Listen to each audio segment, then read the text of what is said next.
రాజన్న సిరిసిల్ల జిల్లా వేములవాడ రూరల్ మండలం చెక్కపల్లి గ్రామంలోని ప్రభుత్వ పాఠశాలలో 10వ తరగతి విద్యార్థులకు ఎడవెల్లి అపర్ణ ఫౌండేషన్ అధ్యక్షులు ఎడవెల్లి అనిల్ కుమార్ ఆధ్వర్యంలో పరీక్షా సామాగ్రిని అందించారు। ఈ సందర్భంగా ఎడవెల్లి అనిల్ మాట్లాడుతూ అపర్ణ ఫౌండేషన్ ద్వారా ఎక్కువ విద్యా వైద్యానికి సహాయం చేయడం జరుగుతుందని, ఇక ముందు కూడా పాఠశాలకు అభివృద్ధిలో మేము కూడా భాగస్వామ్యంగా ఉంటామని ఈ సందర్భంగా ఆయన తెలిపారు। ఈ కార్యక్రమంలో వేములవాడ రూరల్ కాంగ్రెస్ పార్టీ అధ్యక్షులు వకులబర్ణం శ్రీనివాస్, రాజన్న సిరిసిల్ల జిల్లా కాంగ్రెస్ పార్టీ ఉపాధ్యక్షులు సంఘస్వామి యాదవ్, చెక్కపల్లి మాజీ సర్పంచ్ అడ్డికే జైపాల్ రెడ్డి, బీసీసీఎల్ వంగపల్లి మల్లేశం, శ్రీనివాస్ రెడ్డి, బీసీసీఎల్ అధ్యక్షులు director Harinandan Reddy, social media చిలుక ప్రభాకర్, తలారి సురేష్, ఏడపల్లి నాగరాజు, వాసాల రాజేందర్, వేములవాడ రూరల్ ఎంవీఓ కిషన్, ఉపాధ్యాయులు, విద్యార్థులు పాల్గొన్నారు।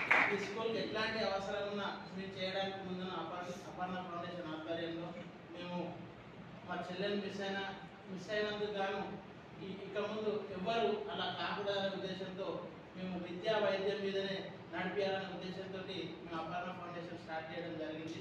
ఇప్పటి వరకు ఒక 10 లక్షల రూపాయలు వెచ్చించి అన్ని స్కూళ్ళలో మాకు తెలిసిన రామడంలో, చొప్పదండిలో, గంగారంలో, కరీంనగర్ స్కూల్లో, గవర్నమెంట్ పాఠశాలలో మేము సహకారం చేసుకుంటూ వస్తున్నాము।